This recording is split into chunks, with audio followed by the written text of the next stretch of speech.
saber cómo nos puedes enseñar cómo se prevé el futuro de la electricidad. Gracias, Santiago, por favor. Santiago, da DNVGL.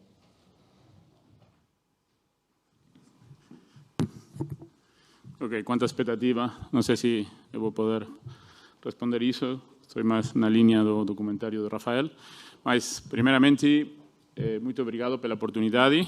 Eu tinha dúvida de fazer como o Rafael ou fazer como de falar em inglês. Desculpas, vou tratar de, eu acho que vai ser melhor de tratar de falar uma coisa in between de espanhol e português. Então, todos os portugueses, desculpa, porque obviamente é muito ruim. Mas eu acho que vai ser melhor para a comunicação e também para mim, para ter um challenge de melhorar português para a próxima jornada. Então, bueno, next. O nome da apresentação é um pouquinho ambicioso e vai ser difícil fazer em uma frase qual é o preço do futuro, porque a mensagem primeiro é que não há um preço do futuro.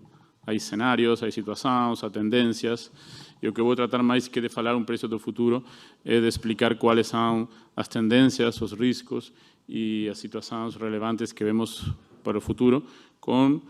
Eu gosto muito de uma frase que em inglês, não sei como se diz em português, mas em inglês é VUCA, que significa que o mundo futuro, o mundo presente realmente, é volátil, uncertain, incerto, complexo e ambíguo.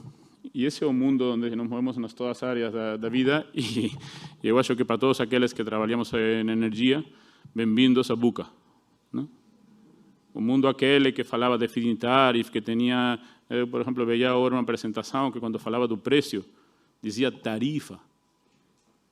Tarifa do passado. Nossa, é preço. É volátil, é incerto. Essa é a realidade que temos.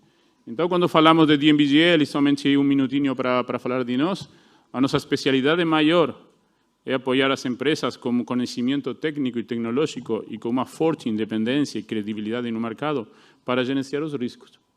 Basicamente, esse é o tema do preço. Quais são os riscos dos preços?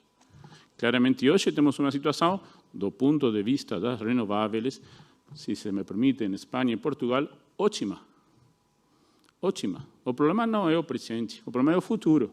O preço hoje, não me lembro hoje exatamente, mas 50 euros, quando nós sabemos, como puso no exemplo do Caixa, que um preço garantizado de 30 euros assegura a rentabilidade do projeto, tem uma certa incerteza para o futuro. Será 30 euros o preço? Vai ter uma realidade pelo presente. A diferença de 50 e 30 euros é grande. É bem grande. Eu falava outro dia com uma pessoa importante de uma das grandes utilities ibéricas. E ele me dizia, a única certeza que nós temos é que se fazemos hoje um grande investimento em solar, vamos a ter 3 ou 4 ou 5 anos de grande rentabilidade. O que passará em 15 anos? Não sabemos. Mas a realidade do mercado é que os inversores estão indo e estão invirtiendo. Eu tenho um pouquinho mais de conhecimento do mercado espanhol que do português, mas no caso espanhol estamos tendo uma realidade que, mais allá da subasta, muitos inversores estão indo, estão invirtiendo fora da subasta diretamente ao mercado por expectativa que tem de que no curto prazo o margem é grande e quando falamos de preço há um chiste, uma brincadeira que se diz em Espanha que o preço é uma coisa muito volátil porque afinal sempre está alrededor de 50. Eu não sei como se faz isso. Move muito, mas afinal sempre é 50. E quando eu mirado a meu equipo e o equipo de concorrência, de quais são os preços que eles estão pronosticando para 2030, todos eles falam de 50 gain, de novo. Uma coisa bem curiosa. Então, eu acho que há razões que eu vou tratar de justificar para que a visão do CaixaBank de fazer um mínimo, eu acho que se pode fazer para dar uma mensagem claro que há uma tendência para que o preço capturado das energias renováveis no futuro vai ter que ser mais baixo de 50. Isso podemos dizer. Então, a gente que crê que o 50 vai ser pela toda a vida, eu acho que temos que começar a pensar que não sabemos bem a pendiente, não sabemos bem a partir de que momento, mas todos os indicadores mostram que em certo momento o preço capturado, o preço médio das energias renováveis, que não tem que ser o preço médio do mercado. Uma coisa que temos que pensar, eu tenho um viejo professor de muitos anos que me dizia, a gente quando fala de energia gosta de falar de megavatios hora. Eles não entendem, Santiago. O problema é instantâneo, é o preço hora a hora. Que importa o preço médio do mercado se uma grande volatilidade e quando você produz é sempre quando o preço é baixo. O preço médio é 50, mas na minha painel somente aparece 30. Então, o preço capturado é aquele que temos que focalizar e no caso das renováveis, e muito especialmente de solar, há indícios claros de que essa captura vai ter uma redução. Hoje está por cima do 100%, por lo menos em Espanha, creio que em Portugal também. Então, eu gosto, para nós outro mensagem bem importante, e também bem importante para a gente que trabalha na área de renovável, de project finance, normalmente a gente pensava nos projetos como uma coisa isolada, não? Wind farm. Eu vou conectar a rede e a rede vai a tragar, vai comer, não? Isso é bem válido quando a energia renovável de eólica e solar é 2%, 5%, 8%. Há algum estudo de DNVGL que mostra quando a energia é mais do 20%, então o impacto é como os bancos, quando o tamanho é bem grande, o risco é sistêmico. Bom, também, quando o impacto das energias renováveis, principalmente as energias renováveis não hidro, ou seja, as variáveis, que são as complexas para gerenciar, é maior do 20%, então tem que entender a dinâmica do sistema.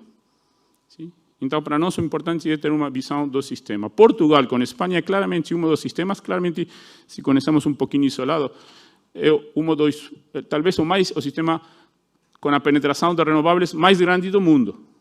Não há nenhum outro que tenha mais de 20% de eólica e solar em um sistema certamente isolado, porque a interconexão com o resto da Europa é bem pequena. Dinamarca é magnífico, ótimo, mas tem uma interconexão com a Alemanha e com os países nórdicos infinita, no nosso caso. Então, nós sabemos a necessidade de entender então, conceitos como curtailment, e um conceito bem importante para nós outros a partir de agora, que normalmente também não lembramos, é a demanda. O que passará com a demanda? Hoje falava uma pessoa da importância de criar uma sustentabilidade, de que nenhuma energia é mais limpa que aquela que não se consome. Então, como vai evolucionar a demanda? O setor elétrico é talvez o único que, quando pensa no preço, nadie fala de demanda. Imagine que você vai fabricar mobiles. Que é o primeiro que você quer conhecer para falar de preço? A demanda. Então, em energia, vamos a falar de demanda. O que vai passar com a demanda? Vai crescer? Em Espanha e Portugal, hoje temos menos demanda que 10 anos no passado.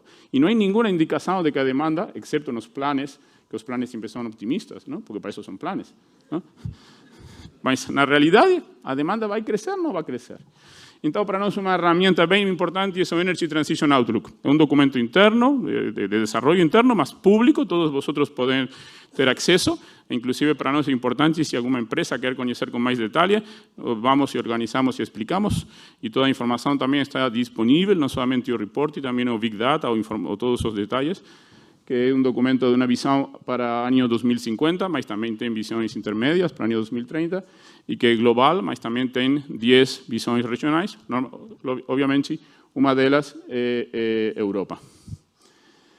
Então, neste documento, nós apresentamos este quadro que simplifica e que traz 3 mensajes básicos. O primeiro é que a energia total demandada pelo mundo, e a Europa vai ser pioneiro nesse sentido, vai chegar nos próximos 15 anos a um pico. E a partir de aí, a energia demandada no mundo vai começar a reduzir. Isto é bem importante. Estamos num negócio onde o consumo vai baixar. Primeiro ponto. E isto que vai passar no mundo, em Europa já está passando. Em Alemanha, hoje, o consumo energético é bem mais baixo que 20 anos atrás. Esta é a energia primária. O segundo é que vai haver mais renováveis. Infelizmente, somente 44% de nossas previsões da energia total no ano 2050 vai ser livre de carbono. Não? Gostaríamos de que fosse mais, mas essa é a visão que temos de como vai ser o mundo nesse momento. E mais importante para nós hoje é que a demanda se vai eletrificar. Atualmente, somente 20%, no caso de Portugal, eu acho que esse percentagem é mais alto, é 24 ou 25, não me lembro, mas no mundo, un 20% do consumo energético se consume através de energia elétrica. Então, para nós que falamos, primeiro, de sostenibilidade e, segundo, de negócio elétrico e de energia elétrica, o que é mais importante? Eletrificar no mundo. Se hoje uma pergunta era que recomendação você faz para ser um mundo mais sustentável? Hacerlo mais elétrico. Isso temos que ser bem claro. A sociedade, a humanidade, a forma mais renovável de produzir energia que ha descoberto de forma massiva é a energia elétrica. A primeira recomendação é movernos a um coche elétrico, mover nossos consumos energéticos a energia elétrica. Infelizmente, hoje não 100% de energia elétrica é renovável. No caso de Portugal, se espera que ao fim de 2030 seja 80%, hoje deve ser 50 e algo por cento no caso de Portugal. É um país pioneiro nesse sentido. Casi 60, um país pioneiro, temos que estar felizes. Que tem que fazer o português? Então, consumir energia elétrica, porque 60%, casi 60% do consumo de energia é elétrico. O consumo de gasoil é 100% gasoil. Então, são os 3 drivers, basicamente, deste documento que para nós são importantes para entender a visão futura. E um mensagem, finalmente, tecnológico do documento e de algum outro informe nosso. A tecnologia avança. O problema não é tecnológico. A tecnologia está disponível, a tecnologia cada vez é mais barata e permite que, inclusive, os gente dos bancos façam provas de estresse e diga vamos a trabalhar com um preço 40% mais baixo. A gente vai apresentar projetos. A tecnologia existe para apresentar projetos se 30 euros é essa barreira. Em Espanha e em Portugal, hoje, se temos uma garantia de que o preço mínimo vai ser nunca mais baixo de 30%, os projetos existem. Isso por muitas razões. Uma delas, por a tecnologia. Aqui na área de tecnologia, aparece uma segunda. A primeira é a demanda, uma segunda incerteza, que é o armazenamento. O armazenamento vai ser relevante no que vai passar no futuro. E o armazenamento, basicamente, são baterias, mas também é de hidrogênio. E, claramente, a la hora de definir preços, que vai passar com o armazenamento vai ser relevante. Porque se o armazenamento, finalmente, daqui a 2030, vai poder ser bem massivo, isso, obviamente, vai ter um impacto drástico nos preços. Mas não necessariamente perjudicando as energias renováveis, porque talvez o preço médio seja mais baixo, mas as energias renováveis e a canibalização que potencialmente vai ter, vão poder beneficiar-se do armazenamento. Então, vemos como a coisa é mais complexa. Finalmente, para entender, este é um mundo de CAPEX. O mundo até agora de energia era um mundo híbrido de CAPEX e OPEX. Aqui algumas pessoas trabalham mais na área de OPEX, mas o OPEX é importante, para nós é uma área importante de nossos serviços, mas claramente 90%, 80%, 90% de nossos ingressos estão vinculados à fase do CAPEX, de projeto. E energias renováveis são claramente o CAPEX demanding, não? E isso cambia radicalmente a visão do modelo regulatório que tem que dar suporte a tudo isto, não? Y por ir avanzando, entonces cuando un cliente nos pide que hagamos una previsión de precio, tenemos que explicar toda esta complejidad y entender su estrategia, entender su leverage, su apalancamiento, su estrategia financiera, la cobertura que puede tener, no es misma a forma de evaluar los precios de una EDP o Iberdrola que una compañía independiente que va a hacer un project finance. Uma que vai pretender ir com um apalancamento do 50%, 60%, de outra que recordava que no passado os apalancamentos eram de 90%. Não? É completamente diferente. Obviamente também, um elemento clave, e algumas das gráficas que se mostravam, não mostravam, era a volatilidade do preço, neste caso, especialmente de gás, não?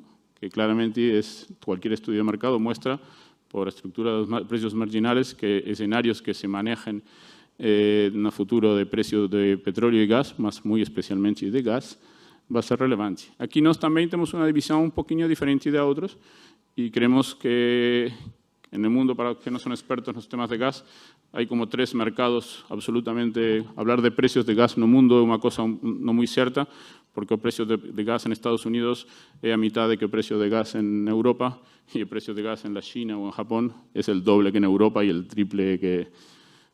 Y nos creemos que la tecnología también permitirá una convergencia de precios que implicará necesariamente una bajada de precios, ¿no? Y eso tiene un efecto positivo / negativo, dependiendo de qué lado você fique no mercado, sobre os preços. Não? Pero a priori o que tira hoje um pouquinho para arriba os preços é que todavía os combined cycle, as plantas de gás, que são buena parte de tempo aquelas que definen o precio marginal, son relativamente todavía altas. ¿No? Entonces, es una dimensión clara para evaluar y definir. ¿No? Un segundo es cómo va a evolucionar la demanda. Esto es muy claro. Nosotros, en general, como hemos acabado de explicar, creemos que hay una visión a veces un poquillo optimista sobre el crecimiento de la demanda y la única forma de crecer la demanda es con un crecimiento de electrificación. Y por ir terminando, que ya me indican, la regulación y las políticas son muy importantes. Yo creo que los comentarios de Rafael en el área de OMIE son bien claros de cuáles son, por lo menos de aquí a 2030, las políticas que a nivel europeo existirán y hacia dónde nos moveremos. Se mantendrá el mercado marginalista, pero se priorizará acercarnos al tiempo real lo más posible, lo cual beneficia también a las renovables, y sobre todo ir a mercados de plazo, que en el mercado ibérico claramente es una situación diferencial con el resto de Europa, porque el mercado spot, o mejor dicho, el mercado de precio tiene un porcentaje relativamente más bajo que europea. Con lo cual, ¿qué pasará? Que los mercados de plazo serán cada vez más relevantes y las PPAs, como también explicaba en la reunión, serán cada vez más una herramienta de soporte a las project finance. ¿No? Y obviamente dependerá en buena medida del volumen de energías renovables que finalmente se implemente. ¿No? Tenemos sobre la mesa hoy dos planes nacionales, uno español y otro portugués, bastante similares o alineados y que, overall, todos juntos, implican que en los próximos 10 o 11 años se van a implantar en España y Portugal unos 72 gigavatios, si no me lembro más, 60 y 12, ¿no? Então, para nós, é uma grandíssima noticia, ¿no? Porque vivir en nuestro negocio. Nuestros escenarios son un poquinho inferiores a eso. Con que se instalen 50 seríamos más que felices. Mas claramente vemos que si eso es realidad, y esperamos que sea, y estamos trabajando todos para que sea, y o presente muestra que es posible, entonces sí claramente o mayor riesgo vemos para evolución de precios a partir de 2030. ¿No? En los próximos 5, 6, 7 años creemos que no va a haber un gran impacto todavía, y a partir de ahí será cuando comenzará o impacto mayor, básicamente con impacto, no tanto no precio medio del mercado, sino más bien no precio capturado por las energías y especialmente por la energía solar. Y como tengo poco tiempo, quería terminar solo... Nos gusta este gráfico porque para entender cómo va a ser este gráfico de la producción eléctrica del mundo, ¿no? Para entender cómo va a cambiar el sistema, hay que entender la diferencia donde estamos hoy, donde los colores amarillo y azul son casi inexistentes en el mundo, a situación a la derecha, donde 2/3 partes de la producción eléctrica del mundo va a ser solar o eólica, ¿no? Entonces, esto obviamente implica un cambio muy grande que va a obligar también a cambiar a regulación y los precios. Es importante tener presentes que cuando falamos con una persona y para nuestra demanda y los clientes son bien importantes y le falamos del precio, él no lembra, él no piensa, no focaliza, no tiene idea del spot price que es 50 euros. Él piensa que el precio de él es de media 240 euros el megavatio hora, más o menos precio español. Creo que en el caso portugués es un pequeño por debaixo, mas no una gran diferencia. ¿No? Entonces, solo un 25% del precio percibido pelo cliente es energía que estamos hablando hasta ahora. ¿No? Y otro es un montón de cosas de políticas y de redes y de situaciones que son necesarias en algunos casos, en otros no, pero que también a modificación o a continuación de ellas va a tener un impacto relevante en la electrificación. ¿No? Dito de otra manera, si queremos electrificar o consumo, tenemos que hacer un precio de energía o una tarifa, si queréis, de energía más transparente, que refleje más claramente los costos reales de producción y de distribución de energía. ¿No? Y para terminar, disculpa que salté varios slides, solo dos mensajes finales. Uno, que todo este escenario, todo este estudio muestra que a nivel mundial la transición energética es eficiente. ¿Medida cómo? medida en el porcentaje de GDP, de Producto Bruto, da economia mundial. Hoje, a economia mundial destina 3,5% da riqueza mundial en el abastecimiento energético. Y el escenario futuro es que ese valor va a bajar hasta 2%. Entonces puede haber situaciones transitorias o intermedias, grandes necesidades de investimento, pero o que es o impacto para la economía do consumo energético va a ser más bajo. Entonces, desde el punto de vista económico, es rentable, es eficiente. No solamente es necesario desde el punto de vista de la sostenibilidad, sino que también es económicamente rentable. Y el mensaje final y el más dramático es que todo esto, este volumen de generación que nos parece imposible y que ni siquiera acreditamos que vaya a ser efecto, no es suficiente. Con esos volúmenes, con esa energía eléctrica electrificándose de 20% hasta 45% y teniendo más de 2 terceras partes producidas por energía eólica y solar, aún con eso, llegamos a los 2 grados en el año 2040 y algo. ¿Sí? Entonces, obviamente, eso ya era primero una gran preocupación, pero segundo también tiene un impacto no marcado. ¿Qué va a pasar con las políticas, con las sociedades, con las decisiones empresariales y de los consumidores a medida que esto sea cada vez más cercano? Espero que la humanidad tenga la inteligencia de darse cuenta que tiene que acelerar el proceso. Entonces, nós tenemos la esperanza de que esto que vemos hoy realmente y finalmente va a ser más rápido a medida que tengamos la certeza de que esa situación se acerca. Hoy, con estas previsiones de impacto económico, que son maravillosos, que aquí en Portugal y en España no terminamos de acreditar en ellos, pues son grandísimos. En 2040 y pico, el mundo entero va a llegar a 2 grados de temperatura por encima de la media preindustrial. Dicho esto, espero no haber desilusionado a aquellos que esperaban que yo dijera el precio para el año 2030, pero intenté transmitir algunas ideas. Muy obrigado.